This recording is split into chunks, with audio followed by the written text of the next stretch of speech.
Liam was born close to full term, and right away we noticed something just wasn't right. He was having severe vomiting, and he developed something called cafe au lait spots. We call them chocolate kisses, which actually goes throughout her whole body. That was the first inclination that she has something unique going on with her. My daughter Katie woke up one morning with a bloody diaper like she was menstruating. She was 10 months old. Her endocrinologist suggested that there was this outlier, that it could be McCune-Albright syndrome. I thought it was just, the hormones and the dysregulation and the periods. But when I was 16, I went blind in my right eye and I found out that I also had fibrous dysplasia. FDMAS stands for fibrous dysplasia McCune-Albright syndrome, which is a rare disease and by definition, therefore, affects less than 200,000 people in the United States. FDMAS arises due to mutations in the GNAS gene. This gene encodes a receptor that's really important for signaling in multiple different types of tissues, but especially the bone and endocrine system. When the mutation affects the endocrine glands, we can see increased production of different hormones. In bone, the excess receptor signaling leads to the formation of fibroosseous bone lesions. They can cause problems such as facial asymmetry, blindness, deafness, fractures, and physical disability. I remember we went to a theme park and he was standing on kind of a stroller type thing, and I moved it. I just moved it out of the way, and he fell off it and broke a leg. During the school year, the teachers watch her like hawks and they know, she's loud on the swings, but don't let her climb anything. Consider, what is it like to go to the playground and not do what you want to do? I just wanted to do on the side, but my mom said, no.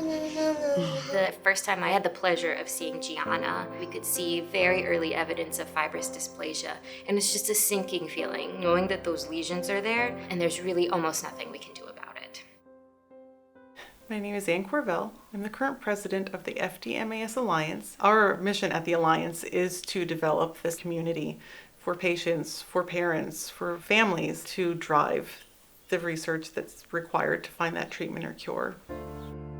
The FDMAS Alliance plays a critical, cutting-edge role in the present and the future of research in FDMAS. Our relationship with the FDMAS Alliance has been really key to our successful recruitment at NIH. Even though this is an extremely rare disease, we have over 300 patients on our natural history study that have been extensively phenotyped, so that when we do have a medication, we'll be able to compare our outcomes to these extensive historical control data.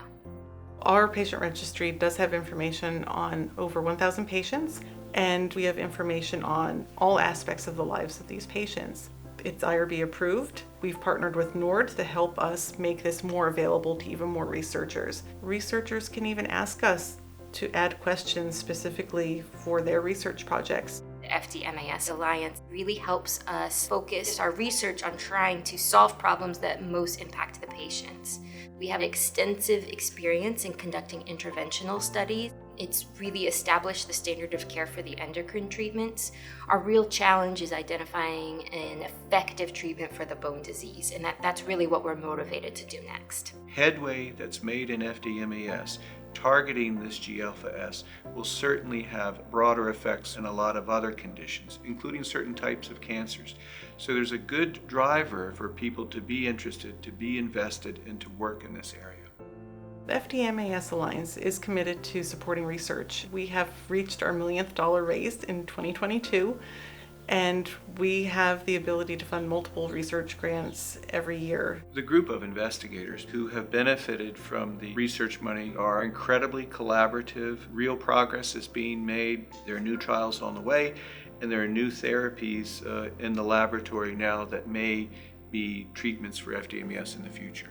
Even just having something to take the edge off would make the greatest difference. Living with chronic pain or even episodic severe pain that can be debilitating is exhausting. My hope for Gianna's future is to set her sights on anything and accomplish that. And I know that with the cure, with the right medicine, that's possible for her. I want for him to be able to see.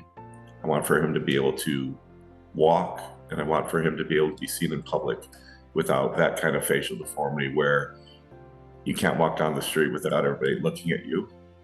The FDMAS Alliance has done a lot of the groundwork already. Our relationship has really created a situation where the community is ready to go for any types of new studies. The FDMAS Alliance is ready, the patients are there. We really are on the cusp of advancing the treatments in fibrous dysplasia McCune-Albright syndrome.